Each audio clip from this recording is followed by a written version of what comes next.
Mugamba mutya abali ku channel yaffe eyitibwa Kyayiti YouTube channel yaffe olwanyuma tutunuulira eddagala eryo liyitibwa ekisekeseke. Eryo liyitibwa ekisekeseke. Ekisekeseke ebiseera ebisinga we kimeze kisakaatira ate era kikula ne kigenda waggulu. Kikola akati oba obuti ne bugenda waggulu. Kirina ebikoola bigazi naddala nga kisangiddwa ewantu ewagimu. Ebikoola bigaziwa nga bw'obiraba, bikoola bigazi. Bw'okitunuulira ku kati kirinako obutolobojjo obwa white bulinga obwa white ku kati. Ekirala ekisekeseke kino akati ako bw'okamenyamu kalimu ekituli. Akati ako kiyitibwa ekisekeseke. Eddagala eryo bw'etyo bwe liyitibwa ekisekeseke. Ekisekeseke ekyo kisookera ddala kikaawa, ebikoola bikaayira ddala nno. Kirungi nnyo kugwa omulwadde wa ssukaali. Ekirala ng'obadde olumbiddwa omusujja, naddala omusujja ogwo ogujja ekyamazima obudde ne butuuka tugeze nga bwakawungeezi n'owulira nga teweewulira bulungi, n'owulira ng'omubiri gugonze, eddagala eryo ddungi nnyo. Ofunako ebikoola nga 4 n'obiteeka mu kasefuliya n'ogattamuko ne ku mululuuza n'oteekamu amazzi n'otokosa. We bijja biteeke wansi biwole bisigale mu kibuguumiriza kitonotono. Beera ng'onywako ng'ogenda kwebaka. Nywako ekitundu ky'ekikopo ng'ogenda kwebaka.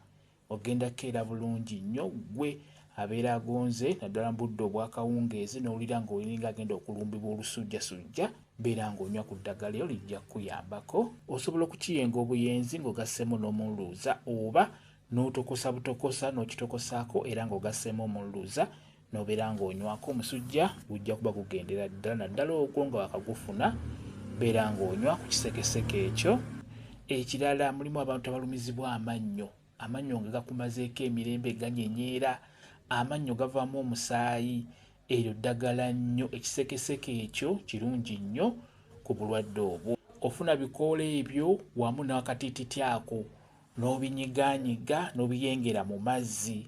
Bw'omala obbiyenga bisengejje bulungi n'oluvannyuma beera ng'osennyesa amazzi ago g'oyengeddemu eddagala eryo.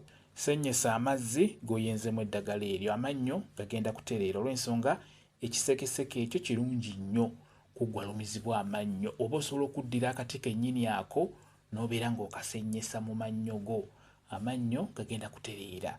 Beera ng'okozesa ekisekeseke ekyo. Osobola okudda ekisekeseke ekyo ebikoola n'ofuna ne tonjatula ne kajjampuni n'akatangawuuzi n'obiyengera wamu n'oggyamu otuzooto n'obeera ng'osennyesa otuzooto totumira, osennyesa busennyesa nga bw'owandula. Amannyo gajja kutereera bulungi nnyo. Kyekyo njagadde mbalage ku ddagala eryo nga bwe lifaanana. Baliyita kisekeseke. Lyetegereze bulungi nnyo.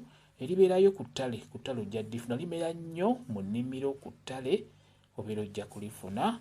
Okuggyako kye njagala obbabuulira ng'omukyala ng'oli lubuto ng'oli muzito, eddagala eryo toteekeddwa kulinywa. Osobola okulinywa naye ng'olina ddinyweera mu kipimo ekisaanidde. Ky'oba olaba nti nja kugamba nti gwe omukyala olubuto eddagala obeera ng'olyesonyiwa. Wamu n'omwana omuto omuwere era naye tomuwa ddagala eryo. Kasubire muntegedde bulungi nnyo. Kambwe WhatsApp namba yange osobola okumbuuza, nja kwongera okunnyonnyola ku vidiyo eno. WhatsApp namba yange eri 0778734 yeeyo WhatsApp namba yange. Mwebale kubeera ku channel yaffe eyitibwa Kyayiti YouTube channel yaffe. Kyembasaba mugende mu maaso n'ogyegattako mubeere bulungi. Mweraba.